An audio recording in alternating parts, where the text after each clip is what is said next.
On today's video, we're going to be talking about Queen. That's right, one of the most influential, one of the most reacted to bands and popular bands of the 70s and 80s. This was very much a progressive, hard rock, even heavy metal, but definitely pop and glam rock.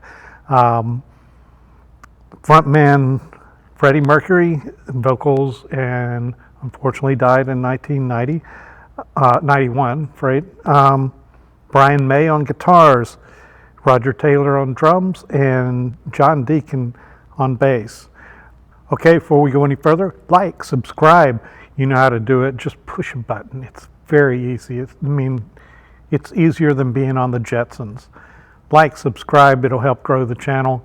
Helps me out, and by extension, I'm helping lots of other people out, I hope.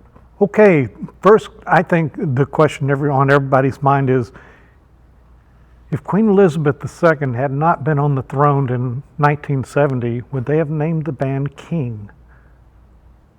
Okay, with this band, a lot of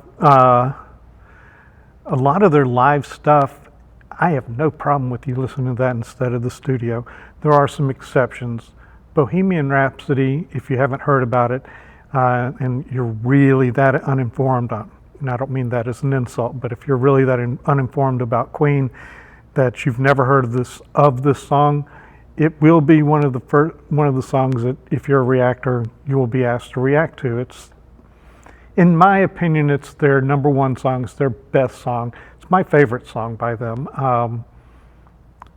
That being said, there's plenty of live recordings of it, but they absolutely do not stand up against the studio recording. But other than that one, most of their live stuff is excellent. It's almost identical to their studio stuff. And you know, there were a couple albums in the 70s that, yeah, the studio version gives you stuff that you don't hear in the live version, and you would miss it if you never heard the studio version, just heard the live. So, you know, that being said, it's all up to you anyway. I'll just tell you what to do. So 1973, first album, Queen. It was a good breakthrough album, or first album. I would personally suggest Keep Yourself Alive. That's my favorite song off that album, and yeah, it'll probably be on your request list. 1974, Queen 2. The thought process that goes into naming albums is just mind-boggling.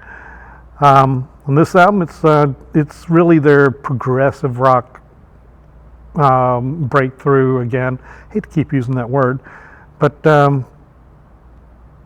it's a hidden gem. You know, here's the songs on the album. You know, they're all pretty good, but you know, in the progressive world, a lot of it's not asked for as far as being requested on YouTube. 1974, a little bit more of stuff that I'm more familiar with, I guess, and stuff that was on later live albums and stuff that became staples of their sets. Very good album though. Brighton Rock is kind of a hidden gem on that album. Killer Queen, very good song. Now I'm Here is an audience favorite when it's done live. So that one, if you choose to listen to it live first, I'm not gonna give you any demerits. Title song, Sheer Heart Attack. I like that one especially live. 1975, A Night at the Opera, really one of their best albums. This is the one that has Bohemian Rhapsody on it, and you definitely, like I said, want to listen to this version of it. Also, Death on Two Legs, I'm in Love with My Car, You're My Best Friend, and Love of My Life, which is an audience participation song live. 1977's News of the World, in particular, We Will Rock You. If you haven't heard this song, you've probably never been to a sporting event. We Are the Champions, same comment, and they're really only played together, or almost always played together. Sheer Heart Attack, Get Down, Make Love, another one that's really good. And if you heard my diatribe on my opening video, most of rock and roll is about sex, and this is definitely about sex. In 1979, Live Killers, that's the album I was mentioning earlier, where some of these songs that I've already mentioned are on a live album. Not video with it, although you may find some live videos, but the live album is very good, a very good listen, even though you don't see them on the album, obviously. 1978, Queen released Jazz. This was a very, very popular album, very well-known album. Very first song is a hidden gem, in my opinion. It's called Mustafa. Mustafa was a song written by Freddie Mercury and kind of reflects his Parsi upbringing or heritage.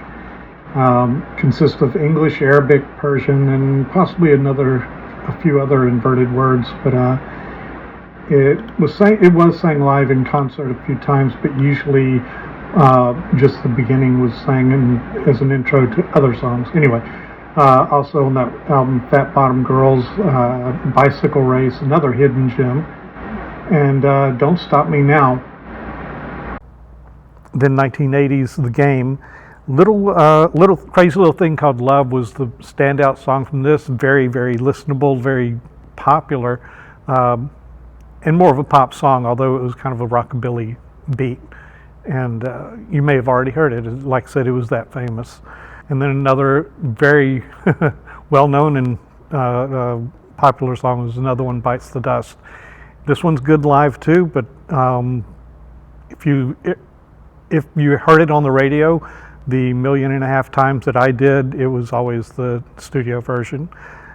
And don't usually mention greatest hits album, but they released Queen Greatest Hits in 1981, and this was actually the UK's best-selling album, and I think it was their best-selling album from Queen throughout their history, which is kind of unusual, I think, at least at the time.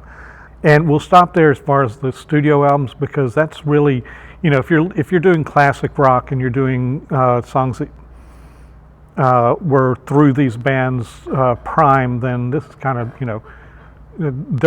Queen definitely had other stuff after that was good, but this was their prime. And so in 1985 was Live Aid Performance. You will see your fellow reactors reacting to this as the best performance of all time. And arguably, depending on your view of Queen and your taste in music, it could be. It's that good. So the Live Aid Performance, I think it's a little under 30 minutes. It's worth doing the whole thing at once. I mean, you can pick it apart by song, but and it's not so much just the music, it's the crowd control. Let's just leave it at that. 1986 in Budapest, Bohemian Rhapsody, I'd give it a 6.5 out of 10. If you wanted to see Bohemian Rhapsody live, that's one to do it. Again, I'll leave it at that. The 1982, there's a Milton Keynes Bowl where Somebody to Love is probably a very good live song to listen to from them. Also, 1985 in Rio, there's several videos out from here. Love of My Life, like I said, it's an audience participation song, very good. And also Radio Gaga, one of their later songs that were extremely, extremely popular that I didn't mention earlier. So anyway, that's Queen, at least for now. I hope you enjoyed it. I hope you get a lot of enjoyable hours from listening to Queen and re-listening to Queen. Again, please like and subscribe. It's really easy. You won't hurt your finger at all. You've, before you press the button to stop this video, you can do that. And next time, it'll be Stevie Ray Vaughan. So let the good times roll.